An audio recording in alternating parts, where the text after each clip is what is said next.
मित्रांनो, ह्या व्हिडिओमध्ये आपण तुमच्या कमेंटमध्ये तुम्ही बऱ्याच कंपन्यांविषयी विचारलेलं आहे की ह्या कंपनी ती कंपनी सांगा म्हणून.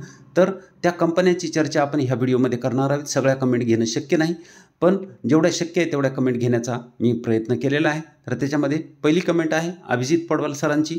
इथं नाव बघू शकता तुम्ही. त्यांना भारत इलेक्ट्रॉनिक्स आणि मदरसन सुमी वायरिंग यावर व्हिडिओ पाहिजे. तर बघू. भारत इलेक्ट्रॉनिक्स 284 वर ही कंपनी ट्रेड करत आहे आणि 2.41% ही शुक्रवारी मायनस झालेली आपण बघू शकता. ही इलेक्ट्रॉनिक्स इक्विपमेंट बनवते, सिस्टीम आणि डिफेन्स सेक्टरमध्ये ही कंपनी ही आपले प्रोडक्शन पुरवते. त्यामुळे ह्या कंपनीला सध्या मागणी जरा जास्त असलेली आपल्याला पाहायला मिळते. मार्केट कॅप 2,07,000 करोडचा आहे आणि पी जर पाहिला तर 48.9चा पी आपल्याला इथं पाहायला मिळू शकतो.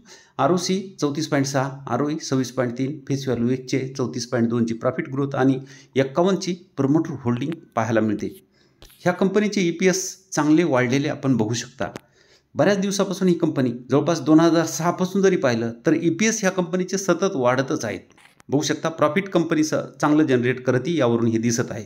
मीडियन पी आहे 18.5चा, जो की इथं आहे आणि कंपनी जवळपास 50च्या जवळ ट्रेड करत असलेली आपल्याला इथं पाहायला मिळते. म्हणजे कंपनी ऑल टाईम हायच्या जवळ ट्रेड करत आहे. जसे EPS वाढले तशी कंपनी ही चालत आहे. इथं सेल जर पाहिले तर मार्च 2013 पासूनचे सेल्स बघू शकता.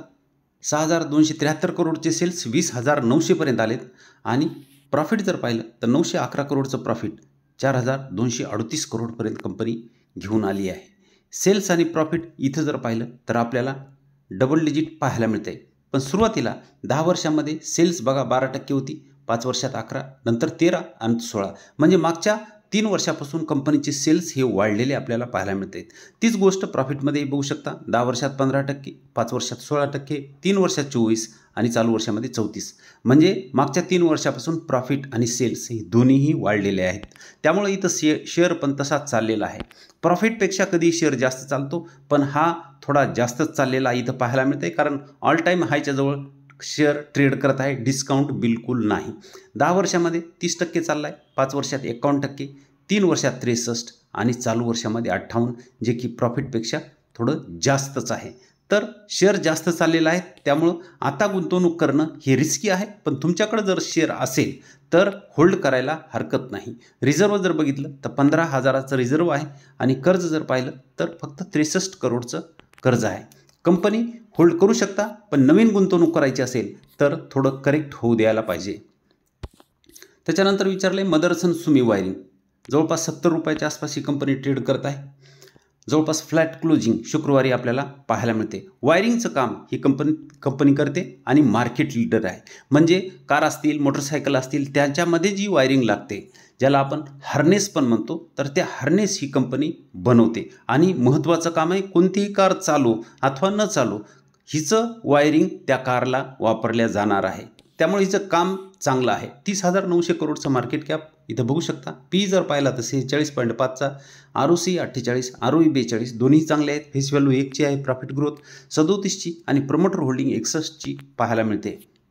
इथं EPS वाढलेले आहेत, परंतु भारत इलेक्ट्रॉनिक्सचं जसं होतं तसं ह्या कंपनीचं नाही. इथं बघू शकता EPS तर वाढत आहेत, परंतु कंपनी चालली नाही. मीडियन पी जो आहे त्याच्या खाली कंपनी ट्रेड करत असलेली इथं पाहायला मिळते. म्हणजे डिस्काउंट आहे. तर अशा डिस्काउंट असलेल्या कंपन्या जर खरेदी केल्या तर आपलं नुकसान होण्याचा जो धोका आहे तो कमी होतो. कारण भारत इलेक्ट्रॉनिक्स घेतली आणि ती जर पडली किंवा वर्ष 6 महिने जर चालली नाही तर आपण टिकणार नाहीत, किंवा मायनस झाली तरीही आपण टिकणार नाहीत. तर तो धोका ह्या कंपनीमध्ये नाही. 52.6चा मीडियन पी आहे आणि कंपनी मीडियन पीच्या खाली ट्रेड करत असलेली आपण इथं बघू शकतो. त्यामुळे गुंतवणुकीसाठी ह्या कंपनीमध्ये सध्या संधी आहे. इथं जर पाहिलं तर कंपनीनं कर्ज हे कमी केलेलं आपल्याला पाहायला मिळत आहे. इथं बघू शकता. सेल्स जर पाहिले तर मार्च 2021 पासूनचे सेल्स आपण बघू शकतो. 3,938 करोडचे सेल्स 8,637 करोडपर्यंत आलेले आहेत. नेट प्रॉफिट जर पाहायचं झालं तर 396 करोडचं नेट प्रॉफिट आहे, 664 करोडपर्यंत आलेलं आहे. त्यामुळं सेल्स आणि प्रॉफिट इथं जर पाहिलं तर डबल डिजिट आहे आणि इथं आपल्याला कंपनी नवीन लिस्ट झाली असल्यामुळे इथं आकडे दिसत नाहीत. चालू वर्षामध्ये फक्त 5%चं स्टॉक प्राईस CAGR दिसतोय, परंतु सेल्स आणि प्रॉफिट दोन्हीही डबल डिजिट आणि चांगले असल्यामुळं आपल्याला 25च्या आसपास कंपनी इथं CAGR देऊ शकते. त्यामुळं ही कंपनी 10 वर्षात आपला पैसा 10 पट करू शकते आणि कदाचित इथून पुढे हिचे सेल्स आणि प्रॉफिट वाढले तर आपल्याला त्याच्यापेक्षाही जास्त CAGR कंपनी मिळवून देऊ शकते. रिझर्व जर पाहिलं तर 1235 करोडचं रिझर्व आहे आणि कर्ज 259 करोडचं कर्ज असलेलं पाहायला मिळत आहे. चार्ट जर पाहिला तर बघू शकता कंपनी ह्या रेंजमध्ये चालत आहे. इथून बघू शकता हा सपोर्ट, हा रेजिस्टन्स, हा सपोर्ट, पुन्हा हा रेजिस्टन्स, हा सपोर्ट. सध्या कंपनी सपोर्टच्या जवळ ट्रेड करत आहे. 70 रुपयाच्या आसपास कंपनी ट्रेड करत आहे. शॉर्ट टर्ममध्ये जरी खरेदी करायची असेल तर इथून इथपर्यंत जवळपास 90च्या आसपास कंपनी सहज जाऊ शकते. तर तोही विचार तुम्ही करू शकता किंवा हिच्यात जर गुंतवणूक केली असेल तर तुम्ही ही कंपनी लॉंग टर्मसाठी सुद्धा ठेवू शकता. पुढचा प्रश्न आहे सुहास भुसे सरांचा.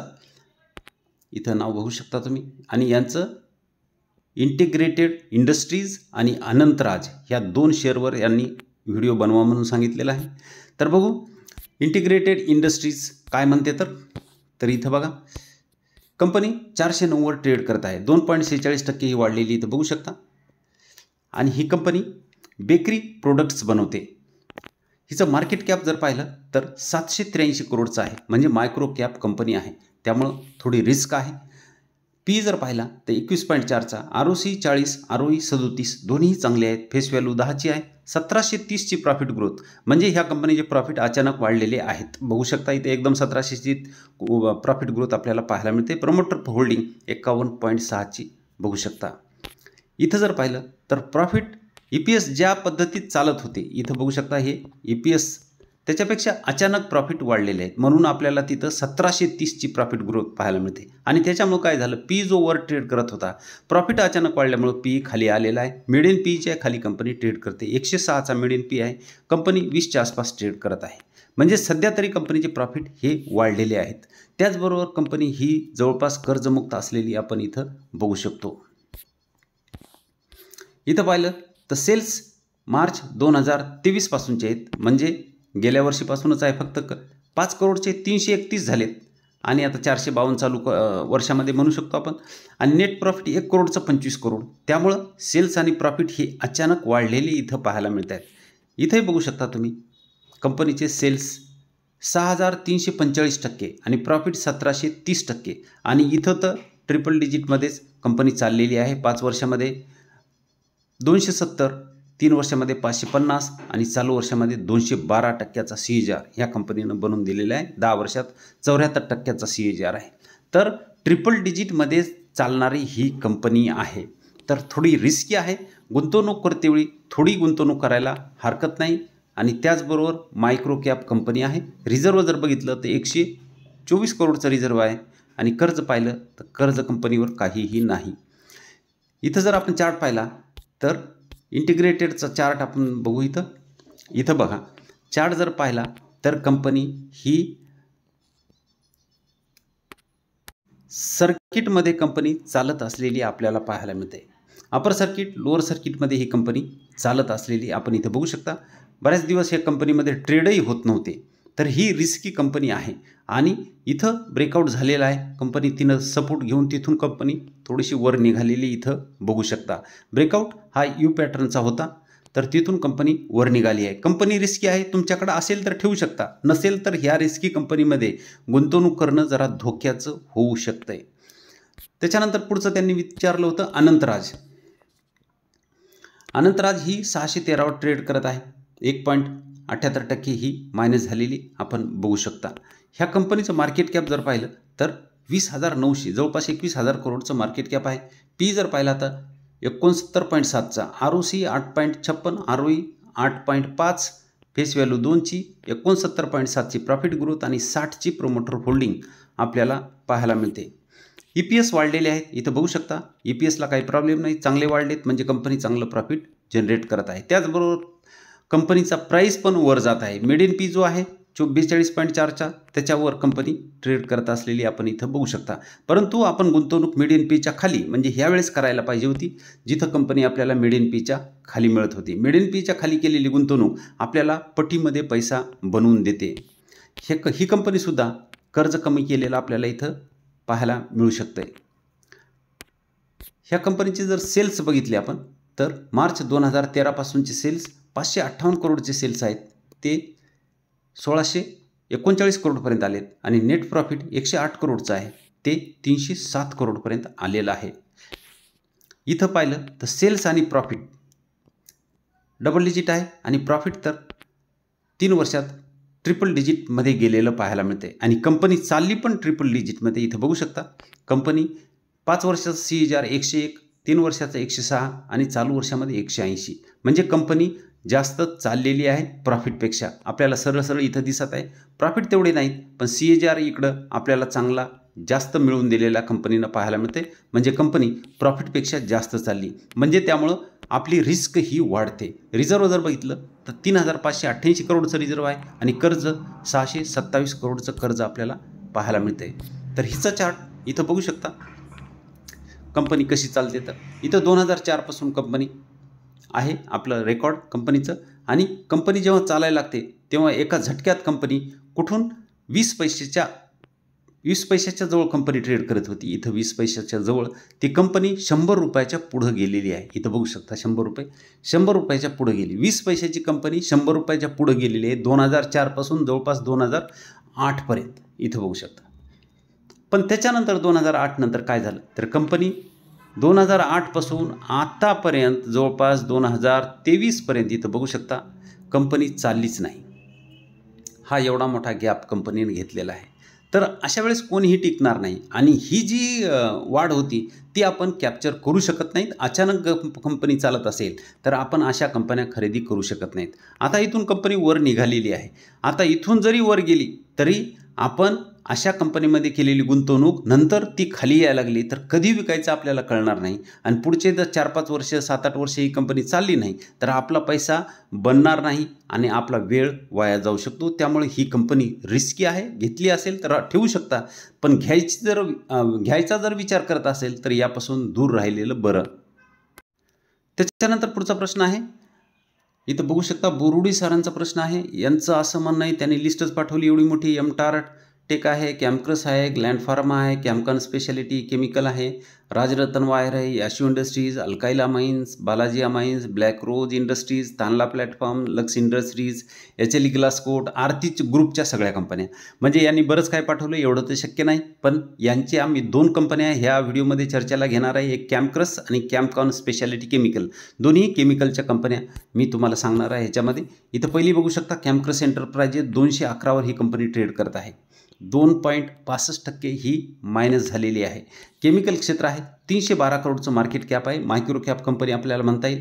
42.5चा PE, 13.5चा ROC, 12 ROE, फेस व्हॅल्यू 10ची, -42ची प्रॉफिट ग्रोथ पाहायला मिळते आणि 72.9ची प्रमोटर होल्डिंग आहे. इथं पाहिलं तर कंपनीचे मागच्या 2 वर्षापासून कंपनीचं प्रॉफिट कमी होत असलेलं आपल्याला पाहायला मिळते.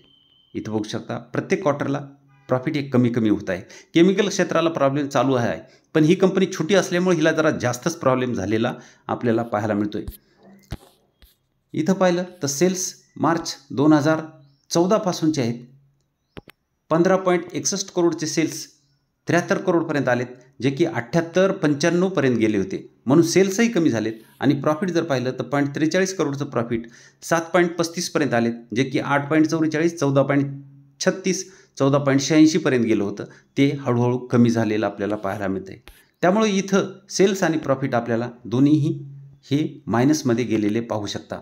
प्रॉफिट आहे -19 आहे चालू वर्षामध्ये, 3 वर्षात 14% आणि 5 वर्षामध्ये 7% आहे. 10 वर्षामध्ये प्रॉफिट 34%, तिथं चांगलं होतं पण 5 वर्षामध्ये -3, -2, 3 वर्षात आणि चालू वर्षामध्ये 43. त्यामुळे इथं CAGR ही कंपनीनं बऱ्याच दिवसापासून कंपनी चालत नाही त्यामुळे बनलेला पण नाही. 5 वर्षामध्ये 46%चा आहे, 3 वर्षामध्ये 12 आणि चालू वर्षामध्ये -36चा पाहायला मिळतोय. तर रिस्क आहे. कंपनीचे प्रॉफिट जोपर्यंत वाढत नाहीत तोपर्यंत ह्या कंपनीत गुंतवणूक करणं धोकेदायक आहे. रिझर्व जर पाहिलं तर 57 करोडचं रिझर्व आहे आणि कर्ज जर पाहिलं तर 26 करोडचं कर्ज पाहायला मिळते. चार्ट बघू शकता कंपनी कशी चालते तर इथं लक्षात येईल. इथंही कंपनी बघा जेव्हा लिस्ट झाली तेव्हा बऱ्याच दिवस ही कंपनी चालली नाही, मायनस झाली, पुन्हा चालली, पुन्हा थोडी मायनस, पुन्हा चालली, पुन्हा मायनस, तशीच कंपनी ही चालत असलेली आपल्याला पाहायला मिळते। आता कंपनी मायनस आहे, कधी प्रॉफिट वाढतील त्याच्यानंतर ही कंपनी चालू शकते। सध्या 210 वर ट्रेड करत आहे, अजून खाली येईल का वर जाईल सांगता येत नाही, त्यामुळे रिस्क आहे। गुंतवणूक केली नसेल तर ह्या कंपनीत गुंतवणुकीची जोपर्यंत प्रॉफिट वाढत नाही तोपर्यंत करू नका, आणि जर केली असेल तर होल्ड करा। प्रॉफिट वाढल्यानंतर कंपनी कदाचित वर जाऊ शकते। त्याच्यानंतर कॅमकॉन स्पेशालिटी केमिकल 261 वर ही कंपनी ट्रेड करत असलेली आपण बघू शकतो। 1.91% ही मायनस झालेली आहे। ही पण केमिकल क्षेत्रातली कंपनी आहे, ही पण मायक्रो कॅप आहे। सहसा मायक्रो कॅप कंपन्या जास्त आपल्या पोर्टफोलिओमध्ये ठेवायला नको, कारण अशा कंपन्या जर बुडाल्या तर आपला पैसाही आपला जाऊ शकतो, त्यामुळे रिस्क असते। तर एखाद्या 2 मायक्रो कॅप कंपन्या ठेवायला पाहिजे ज्याच्यामध्ये की कमी पैसा लागलेला असेल। पी जर पाहिला तर 51चा, ROC 5.72, ROE 4.11, फेस व्हॅल्यू 10ची, -47ची प्रॉफिट ग्रोथ आणि 74.5ची प्रमोटर होल्डिंग आपल्याला पाहायला मिळते। EPS त्या कंपनीसारखेच हिचेही बघू शकता, मागच्या 2 वर्षापासून EPS हे कमी कमी होत आहेत आणि त्यामुळं PE हा वर आकाशात गेलेला पाहायला मिळतोय। तर रिस्क वाढलेली आहे। जोपर्यंत कंपनी प्रॉफिट जनरेट करत नाही तोपर्यंत खरेदी करायला नाही पाहिजे, आणि जवळपास कर्जमुक्त असलेली कंपनी बघू शकता। सेल्स बघा, मार्च 2013 पासूनचे सेल्स आहेत। 51 करोडचे सेल्स जे होते ते 233 करोडपर्यंत आलेत, पण मागं जर पाहिलं तर 2023ला 303 करोडचे होते, ते कमी कमी होत गेलेले सेल्स आपल्याला पाहायला मिळत आहेत। आणि नेट प्रॉफिटही तसंच 2 करोडचं जे नेट प्रॉफिट होतं 19 करोडवर आले, मागच्या वर्षी 19 करोड, त्याच्यानंतर 55-63 पर्यंत गेलेलं, 56-63 पर्यंत गेलेलं, आता 19 करोडपर्यंत प्रॉफिट आलं आहे। त्यामुळं कंपनीचं प्रॉफिट आणि सेल्स दोन्हीही कमी झालेले आहेत। इथेही बघू शकता आपल्याला, इथेही दिसतंय सेल्स आणि प्रॉफिट मायनसमध्ये गेलेले आहेत। 5 वर्षात -15% प्रॉफिट, 3 वर्षात -30% आणि चालू वर्षामध्ये -48%। त्यामुळे इथेही गुंतवणूकदाराला पैसा नाही। 3 वर्षामध्ये -17 आणि चालू वर्षामध्ये -17चा आपल्याला इथं CAGR कंपनीनं बनवून दिलेला पाहायला मिळते। रिझर्व्ह बघू शकता 440 करोडचं रिझर्व्ह आहे आणि 43 करोडचं कर्ज कंपनीवर असलेलं पाहायला मिळत आहे। कंपनी जेव्हापासून लिस्ट झाली तेव्हापासून खाली आहे, इथं बघू शकता लिस्ट झाली तेव्हापासून इथं खाली, आणि सध्याही डाऊन ट्रेंडच चालू आहे। तर ह्या कंपनीमध्ये जोपर्यंत तिचा अपट्रेंड सुरू होत नाही तोपर्यंत गुंतवणूक करणं ही धोक्यादायक आहे। तर ह्या कंपनीपासून दूर राहिलेलं बरं। जोपर्यंत प्रॉफिट वाढत नाहीत तोपर्यंत ही कंपनी घ्यायला नको। इथंही जेव्हा आपलं लक्षात आलं असेल इथून कंपनी कदाचित वर जाऊ शकते असं इथंही दिसलं होतं, परंतु इथून कंपनी वर गेली नाही, पुन्हा खाली आली। इथंही तसंच दिसत आहे, इथून कंपनी कदाचित वर जाऊ शकते, पण जोपर्यंत हिचे प्रॉफिट वाढत नाहीत तोपर्यंत कंपनी वर जाणार नाही, त्यामुळे रिस्क होऊ शकते। 261 कंपनी ट्रेड करत आहे, घेतली असेल तर होल्ड करा, पण नवीन गुंतवणूक करत असाल तर यापासून थोडं दूर राहिलेलं बरं। तर मित्रांनो, हे होते काही प्रश्न जे तुमचे मी उत्तर देण्याचा प्रयत्न केला, कंपन्या दाखवण्याचा प्रयत्न केला, कोणत्या चांगल्या कोणत्या वाईट हे सांगण्याचा प्रयत्न केला। व्हिडिओ जर चांगला वाटला तर लाईक करा, शेअर करा, व चॅनलवर नवीन असाल तर सबस्क्राईब करायला विसरू नका। धन्यवाद।